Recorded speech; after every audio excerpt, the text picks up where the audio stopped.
Assalamualaikum warahmatullahi wabarakatuh. Saya Umi Irmadani Harahap, AMKEP SKM MKes dengan NIDN 0105019104, dosen tetap di Program Studi Kebidanan Institut Teknologi dan Kesehatan Sumatera Utara dengan pengampu mata kuliah Asuhan Kebidanan Kehamilan dengan bobot SKS 5 SKS pada semester genap. Pada kesempatan ini, saya akan menyampaikan pernyataan diri dosen Unjuk Kerja Tridharma Perguruan Tinggi atau PDD UKTPT pada mata kuliah Asuhan Kebidanan Kehamilan. Mata kuliah terdiri dari tim teaching 3 orang dengan pertemuan masing-masing 16 pertemuan termasuk ujian tengah semester dan ujian akhir semester. Adapun capaian mata kuliah Asuhan Kebidanan Kehamilan ini, setelah mengikuti perkuliahan, mahasiswa diharapkan mampu.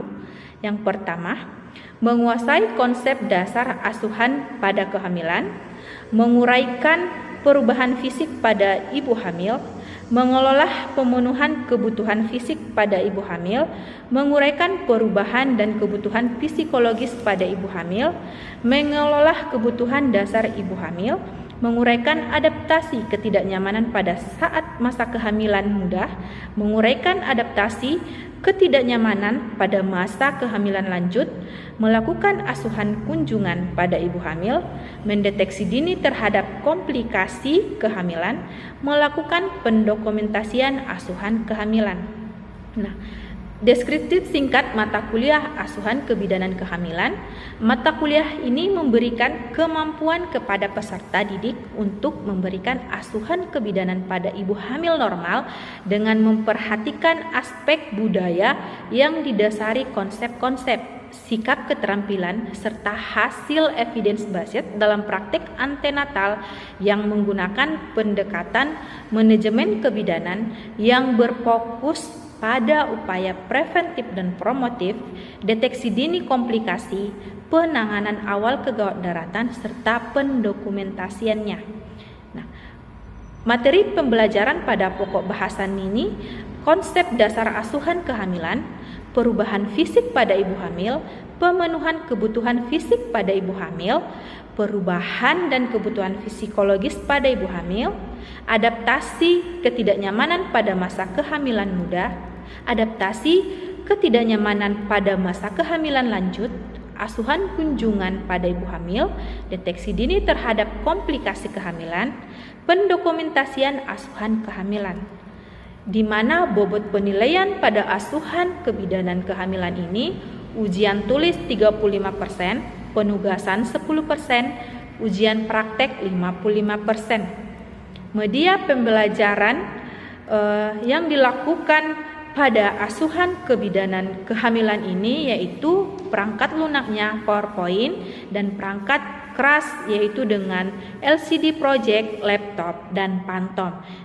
Selanjutnya saya akan melakukan video pembelajaran pada semester genap pada mahasiswa dengan mata kuliah Asuhan Kebidanan Kehamilan dengan tatap muka dalam penggunaan protokol kesehatan. Assalamualaikum warahmatullahi wabarakatuh. Waalaikumsalam warahmatullahi wabarakatuh. Selamat pagi dan salam sejahtera untuk anak-anak kami. Pagi, Bu. Di sini kita mulai lagi pertemuan untuk mata kuliah Asuhan Kebidanan Kehamilannya, di mana nanti materinya tentang asuhan kunjungan pada ibu hamil, ya. Sebelum Ibu memasuki untuk materi selanjutnya, mungkin Ibu absen dulu terlebih dahulu untuk anak-anak kami, ya. Oke, di sini ya kami Amalia. Ada Bu. Oke, Elma Rafija. Hadir Ibu. Elma Rafija. Hadir Ibu. Ya, Elma Heriska. Baiklah, sudah Ibu absen ya seluruhnya. Di sini kita mulai untuk materi kita. Sebelum Ibu memasuki untuk materi asuhan kunjungan pada ibu hamil ini, mungkin Ibu mengingatkan kembali ataupun Ibu akan menanyakan kembali kembali pada materi sebelumnya, yaitu tentang ketidaknyamanan pada ibu hamil ya. Mungkin ada anak-anak ibu yang masih ingat tentang ketidaknyamanan pada ibu hamil pada trimester pertama. Kira-kira siapa yang sudah masih ingat? Oke, kita lihat Hiperemesis gravida rumah. ketidaknyamanan pada ibu trimester pertama. Kira-kira pada ibu trimester kedua, apa kira-kira ketidaknyamanannya dialami oleh ibu hamil? Siapa tahu? Oke, bisa.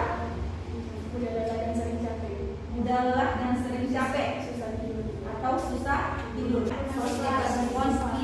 Konstipasi, ya. Oke, ketidaknyamanan pada trimester ketiga. Oden. Oke, di sini kita lihat dengan asuhan kehamilan pada kunjungan awal ya. Kunjungan awal di sini yang dimaksud dengan berarti itu dilakukan oleh ibu hamil tersebut awal dari kunjungan dengan usia kehamilan 0 sampai 13 dan ataupun sampai dengan 14 minggu ya. Itu dia dengan kunjungan awal. Nah, kira-kira di sini usia kehamilan pada trimester pertama berapa usianya? Oke, kita lihat 0 sampai 12 minggu. 0 sampai 12 minggu. Tetapi masih bisa kita buat misalnya si ibu tersebut melakukan kunjungan pada 13 minggu masing-masing dengan kunjungan awal ya. Oke, dengan ibu hamil trimester kedua itu usia kehamilannya berapa kira-kira? 12 sampai 28 minggu. Ibu hamil trimester ketiga? Oke, 29 sampai 36 minggu. Nah, pada saat trimester kedua ataupun trimester ketiga itu nanti dinyatakan yaitu dengan kunjungan ulang. Tetapi yang kita bahas pertama-tama di sini yaitu kunjungan awal. Berarti pada usia kehamilan si ibu tersebut 0 sampai dengan 13 minggu. Oke, tujuan kunjungan di sini yang pertama itu mendapatkan perawatan kehamilan, ya, mendapatkan perawatan kehamilan. Yang dimaksud dengan tujuan yang pertama di sini yaitu dengan tujuan kunjungan tersebut, yang pertama kita melakukan perawatan pada ibu hamil. Perawatan apa saja kira-kira di situ? Perawatan itu ataupun dengan pemeriksaan fisik pada ibu hamil, mulai dari kepala sampai kaki. Ya, masuklah di situ nanti personal hygiene. Ya, itu dia dinyatakan dengan perawatannya. Memperoleh rujukan konseling genetik itu maksudnya apa kira-kira? Nah, di sini maksudnya ada yang tahu? Genetik itu yang dimaksud apa? Keturunan. Nah, jadi di sini kan misalnya untuk tujuan di situ apabila misalnya si ibu hamil tersebut mempunyai faktor genetik yang dapat mengakibatkan misalnya si ibu tersebut mendapatkan keturunan misalnya yang pertama, keturunan yang mempunyai kelainan, ya kan, kelainan bawaan. Kemungkinan ibu itu nanti akan misalnya melahirkan bayi ataupun setelah selanjutnya itu dapat nanti dia melahirkan bayi kembali dengan kelainan yang sama. Ya, itu dia dengan faktor genetik. Ya. Yang ketiga di sini yaitu menentukan apakah kehamilan akan dilanjutkan atau tidak. Itulah tujuan yang ketiga. Apabila misalnya di sini dilihat pada ibu tersebut lebih dia mendapatkan kesakitan dibandingkan misalnya si bayi tersebut dipertahankan. Jadi lebih bayi tersebut dipilih si bayi atau si ibu. Nah, di poin yang ketiga tersebut dilanjutkan atau tidak. Jadi harus dilakukan pemeriksaan. Itulah keuntungan dari ataupun tujuan dari kunjungan ini. Kita ketahui bisa tidak dilanjutkan kehamilan ibu, bisa tidak menahan ataupun bertahan bayi atau janin di rahim si ibu tersebut, mengancam tidak kepada si ibu tersebut. Ya, itu yang dimaksud dengan poin yang ketiga. Ya, apabila misalnya tidak bisa dipertahankan, ya, terpaksa kita harus aborsi bayi tersebut. Misalnya dengan alasan dengan kehamilan, misalnya kehamilan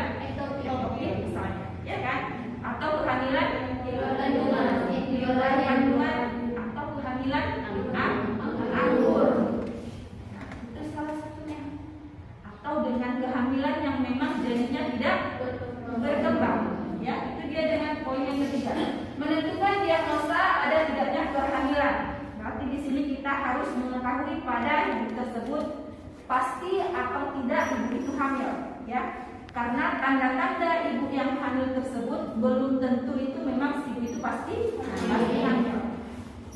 Cara memastikannya itulah yang poin keempat itu mendiagnosa. Yang terakhir misalnya itu kita anjurkan ke ibu tersebut USG. Oke. Selanjutnya di sini menentukan usia kehamilan dan perkiraan persalinan. Di sini menentukan usia kehamilan dan perkiraan persalinan.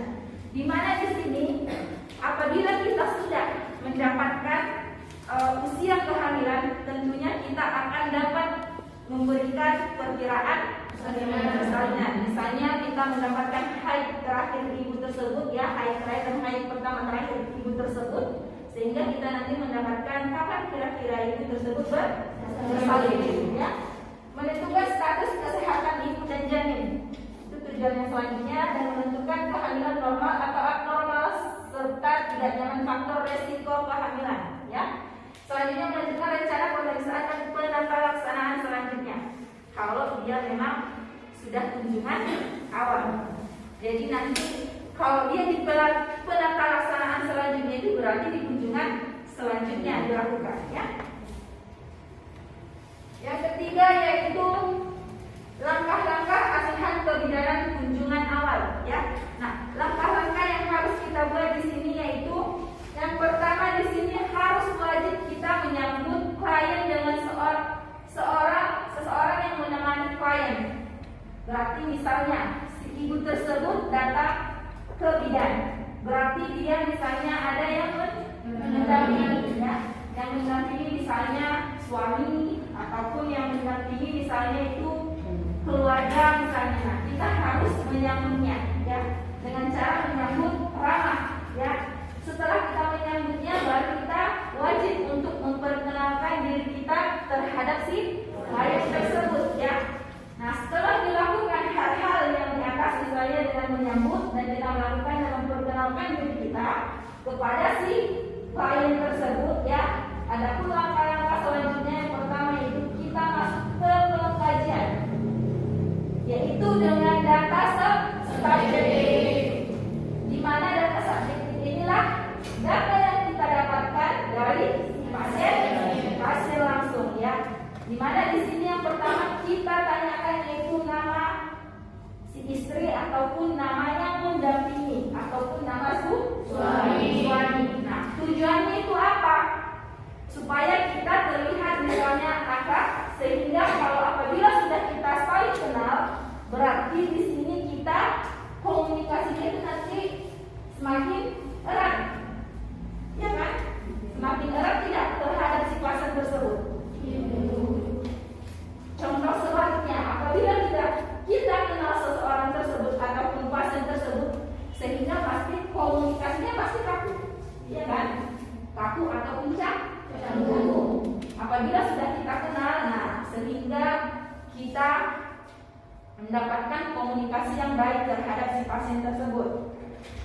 Yang kedua yaitu pengkajiannya itu tentang umur, ya. Nah, di umur ini kenapa harus kita ketahui? Supaya karena kita tahu umur berapa yang resiko tinggi pada ibu hamil. Umur terendah yaitu umur 16 ke bawah, ya kan?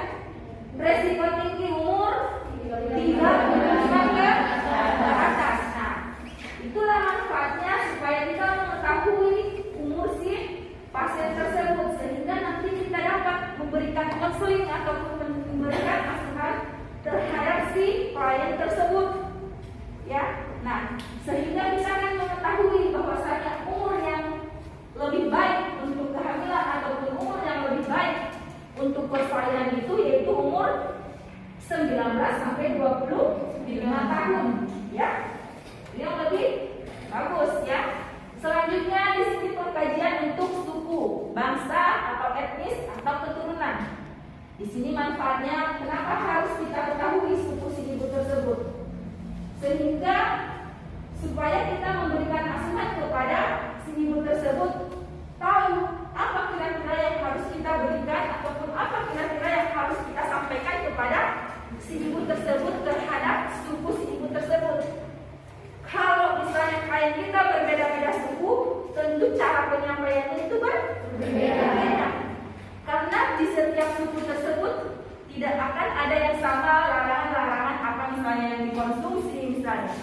larangan-larangan misalnya pola kebiasaannya bagaimana misalnya. Itulah yang harus kita ketahui terhadap suku pada si klien ya ataupun si ibu. Selanjutnya dengan agama, sama halnya dengan suku ya. Agama juga perlu harus kita ketahui sehingga kita lanjut ya. Riwayat hamil sekarang, berarti yang kita bahas di sini riwayat hamil si ibu yang kita tanyakan kepada si ibu tersebut ya. Berarti yang pertama yaitu HPHT ataupun hari pertama haid terakhir. Nah, di sini tadi sudah ibu sampaikan dari HPHT ataupun hari pertama dengan haid terakhir ini, apabila sudah kita ketahui, tentunya kita dapat menafsirkan kebersamaannya. Di sini dilakukan dengan rumus hukum ataupun menurut hukum Nagel ya. Oke, mungkin bisa kita cek ya dengan hukum Nagel. Misalnya dengan HPHT si ibu hamil tersebut ya, HPHT ya. Misalnya itu haid pertama ataupun haid terakhirnya itu di tanggal 13 di bulan 1 misalnya di tahun 2021 misalnya ya. Kira-kira tafsiran tersalinnya itu berapa? Dengan rumus hukum Nagel ya. Oke, berarti di sini berapa? 20. Oke, hari ditambah 7 sehingga 20. Oke, bulan ditambah 9 ya. Jadi 10. Oke, tahun dikurang 0 berarti ya. Oke, dikurang 0. Tetap dia 2021. Berarti tafsirannya ini di sini berarti di tanggal 20 bulan 10 di tahun 2021. Itu dengan HPHT di bulan 1. Kalau kita lihat di HPHT misalnya, di HPHT misalnya di tanggal 23 misalnya ya, bulannya itu misalnya di bulan 6, tahun tetap 2021. Nah, taksirannya itu berapa kira-kira? 12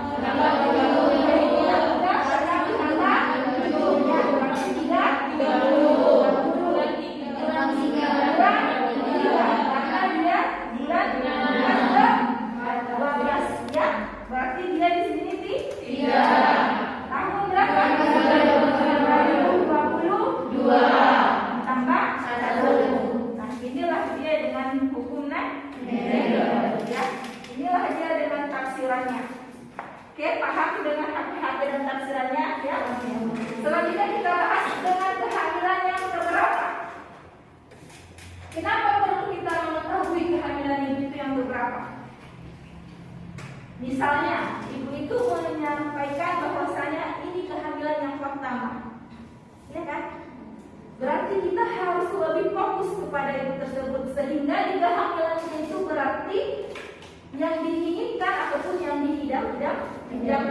Tapi bukan berarti di kehamilan kedua, ketiga, keempat yang tidak diinginkan, tidak. Tentunya akan ada hal yang lebih dari anak pertama, ya tidak? Ya kan?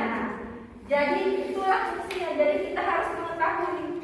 Tetapi kalau sudah kita ketahui si ibu tersebut mengetahui misalnya menyampaikan kepada kita bahwasanya ini di kehamilan pertama, tetapi kita harus menanyakan, ini kehamilan yang pertama, Bu, apakah ibu pernah abortus? Iya kan? Nah, kalau misalnya dia pernah abortus, kemungkinan dia akan dapat abortus kembali. Kenapa bisa terjadi? Apabila dia tidak merubah pola istirahat misalnya, ataupun pola kebiasaannya misalnya, atau pola aktivitasnya misalnya. Nah, itulah tujuannya supaya apabila kita harus mengetahui itu kehamilan keberapa. Oke. Selanjutnya masalah. Nah, masalah di trimester pertama harus juga kita ketahui.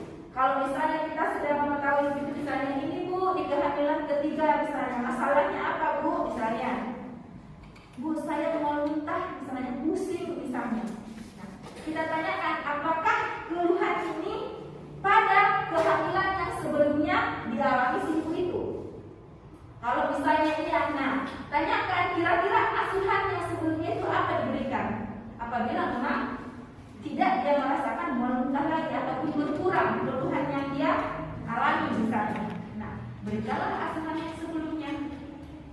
Tetapi kalau misalnya ibu tidak pernah memang mengalami hal ataupun keluhan yang dialaminya sekarang, baru kita berikan asuhan yang terbaru kepada si ibu tersebut. Ya. Selanjutnya kita melakukan pemeriksaan pada abdomen, ya kan? Abdomen pada perut. Nah, di abdomen inilah kita lihat yang pertama kali itu ada tidak bekas luka operasi, ada tidak stray. Stray ini biasanya pada saat hamil baru timbul, pada saat sebelum hamil dia tidak ada, atau garis-garis tipis pada abdomen pada si ibu. Ada tidak linea nigra? Linea nigra ini yaitu garis lurus dari itu sampai titis, ya. Nah, itu dia. Setelah itu baru masuk kita ke leopard 1. Nah, kita lakukan leopard 1 di sini. Yang pertama itu yaitu jangan lupa untuk menganjurkan si ibu hamil tersebut menepuk kaki terlebih dahulu. Kita melakukan leopard menghadap si ibu. Leopard 1 di sini kita menentukan tinggi pundus uteri, ya. Tinggi pundus uteri kita melakukan palpasi leopard, ya, sampai dia pundus. Setelah dia sampai pundus kita dapatkan, ya. Bentar, mungkin bisa ibu buat slide-nya, ya. Di leopard 1, ya. Oke, leopard 1 sudah sampai kita ke pundus, ya, ke pundus. Nah, di bagian pundus inilah kita raba. Kira-kira ciri-cirinya seperti apa? Itu di leopard 1. Kita menentukan bagian pundus itu apa. Misalnya kita mendapatkan ciri-cirinya itu lunak, berarti dia bokong, ya. Berarti dia bokong. Selanjutnya baru kita melakukan pengukuran tinggi pundus. Nah, pengukuran tinggi pundus ini kita lakukan mulai dari atas sampai tulang sifisis. Nah, dari tulang sifisis setelah kita mendapatkan tinggi pundus uterus ibu tersebut, nah nantinya kita bisa dapat menetapkan TBC ataupun taksiran berat dari, ya. Itu dia dari leopard pertama. Leopard kedua di sini tujuannya yaitu untuk menentukan bagian punggung si janin itu sebelah kanan atau sebelah kiri, ya. Nah, dilakukan palpasi kiri dan kanan. Misalnya dia di tangan kiri, misalnya dia menahan, ya, tangan kanan itu mempalpasi. Ya, apabila kita mendapatkan di sini misalnya ciri-cirinya itu keras, panjang dan memakan, nah itulah dia ciri-ciri bagian punggung si janin. Misalnya kita dapatkan di bagian kanan, berarti itu punggung kanan si janin. Nah, sebelahnya itu kita mendapatkan ciri-ciri kecil-kecil dan menonjol, berarti dia ekstremitas si janin, bagian terkecil si janin. Nah, itu yang ditentukan pada leopard 2. Setelah itu baru kita melakukan DJJ atau detak jantung janin, ya. Nah, di leopard 3 kita melakukan penentuan bagian terbawah janin, mana dengan posisi tangan kita di bawah di atas tulang sifisis dan bagian atas kita goyang secara perlahan. Kira-kira ciri-ciri yang kita dapatkan keras, bulat, melenting, berarti dia lokalisasi si janin. Nah, itulah yang kita dapatkan di leopard ke-3. Setelah itu kita masuk ke leopard ke-4. Nah, di leopard ke-4 inilah dalam penentuan apakah sudah masuk pintu atas panggul atau tidak. Nah, di dalam leopard ke-4 ini jangan lupa untuk meluruskan kaki si ibu. Nah, dalam pemeriksaan leopard ke-4 ini kita menghadap kaki si ibu dengan leopard atau palpas yang kita lakukan mulai dari pundus sampai ke tulang sifisis. Nah, apabila misalnya tangan kita masih bertemu seperti ini, nah ini dinyatakan atau belum masuk pintu atas panggul. Tetapi posisi tangan misalnya seperti ini berarti jadi sudah masuk pintu atas panggul. Ciri-ciri yang seperti ini sudah dekat untuk melakukan proses persalinan. pemeriksaan panggul yaitu spinarum ya, distansia spinarum. Di mana di sini kita lihat di sini spina iliaca antero superior kanan dan kiri ya, itu dikali 2. Yang normalnya itu 23 sampai 26 ya. Selanjutnya yaitu kristalnya 26 sampai 29, di mana kristal iliaca yang antero posterior kiri dan kanan ya. Selanjutnya baru pemeriksaan conjugata eksterna, di mana dari sini sampai 25, di mana di sini 18 sampai 20 ya. Oke, selanjutnya pemeriksaan ekstremitas bawah ya, ada 3 odem atau varises. Baru kita melakukan pemeriksaan refleks Pak. Oke, terima kasih.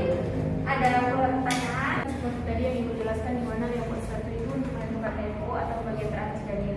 Di mana tadi dijelaskan jika terdapat TFO kita bisa menentukan tafsiran berat janin. Di mana cara kita bisa menentukan tafsiran berat janin menurut TFO yang kita dapatkan. Menurut TFO yang kita dapatkan. Baiklah, terima kasih untuk Melisa ya. Tinggi putus uter itu kan kita dapat, Ibu sampaikan tadi, bisa kita menentukan tafsiran berat janinnya. Nah, tentunya ada rumusnya ya. Rumus untuk TBJ. TBJ ya. Nah, rumusnya di sini kan tadi kita mendapatkan tinggi fundus uteri. Rumusnya di sini dikurang 12. Ingat, dikurang 12 apabila belum masuk pintu atas panggul atau sering kita singkat BAB. Tetapi dikurang 11 apabila sudah masuk pintu atas panggul. Nah, setelah ini baru dikali 155. Ya. Nah, inilah dia rumus TBJ. Misalnya tadi kita dapat misalnya tinggi fundus uteri, misalnya kita dapat 12. Maaf, misalnya kita dapat dia 18 ya. Saya 18 kita dapatkan. Belum masuk pintu atas panggul dikurang 12. Sama dengan 6. Nah, jadi dikali 155. Kira-kira berapa? 5 kali 6 misalnya 30. Ya kan? 30. Jadi berapa? 900. 5 kali 6 30 0 3, 5 kali 0 5 30 ya. 5 kali 0 0. Oke, tunggu. 155 berarti dikali 6 ya. 6 kali 5 30 0 3. 6 kali 5 30 tambah 3. Jadi 33 ya. Ya kan? Jadi 900. Oke, jadi 900 gram. Ya, 900 gram ya. Berarti yang 6 di sini tadi gram dikali 155 ya. Hasilnya 900 gram. Sudah pas? Oke, ada pertanyaan? Sudah pas? Oke. Mungkin sampai di sini untuk pertemuan perkuliahan kita ya. Ibu berharap di sini mudah-mudahan kalian di sini dapat memahami apa yang Ibu sampaikan ke kalian, dan mudah-mudahan kalian dapat menelaah apa yang Ibu sampaikan, dan adalah banyak ilmu yang kalian dapat apa yang Ibu sampaikan, dan Ibu berharap juga ke kalian untuk mengulangi kembali lagi untuk apa yang